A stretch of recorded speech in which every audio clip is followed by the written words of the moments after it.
Success isn't random. It follows a code. Welcome to the Conant Code, where we break down the strategies, challenge the myths, and uncover the truth in 5 minutes or less. Now, let's crack the code.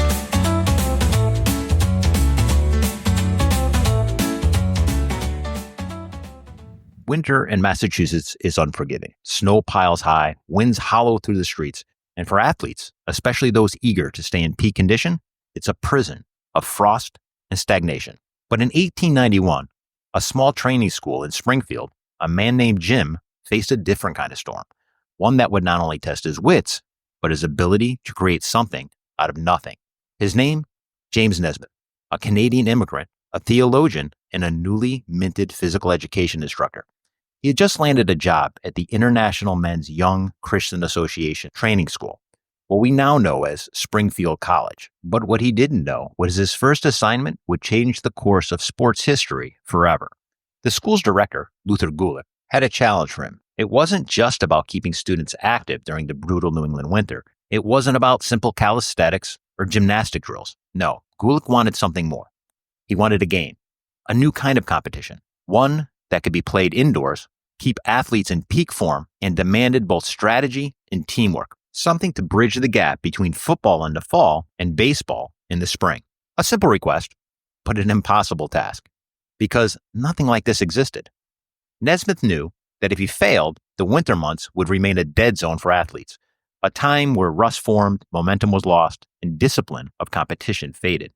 He studied existing sports, trying to find a way to modify, reinvent, or merge them into something new. Football, too violent for an indoor game. Soccer, not enough precision. Lacrosse, too much open space needed. He was stuck until he looked at what he had. A small gymnasium, a handful of eager students, a soccer ball, and 2 peach baskets. What happened next was the moment of accidental brilliance that only history can recognize in hindsight. He mounted the 2 peach baskets on opposite ends of the gym, higher than any player could reach. He established rules to limit physical contact, requiring more finesse than brute force.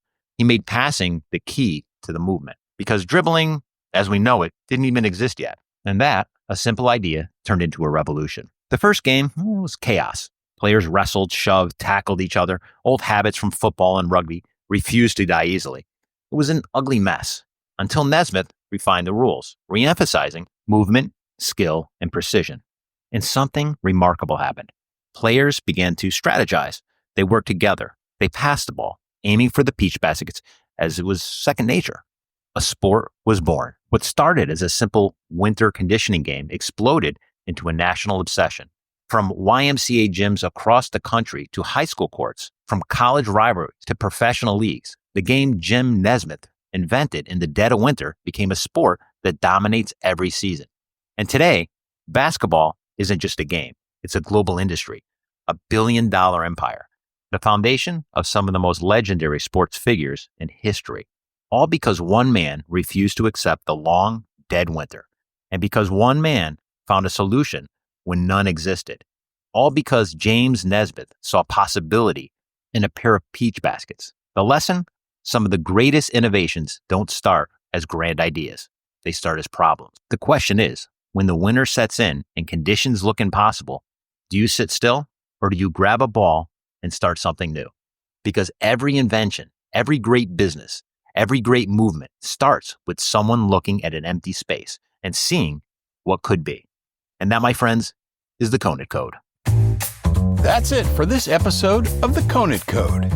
If you got something out of it, share it with a friend, follow the show, and leave a review on your favorite podcast platform. More insights, more strategies, and more code breaking coming soon.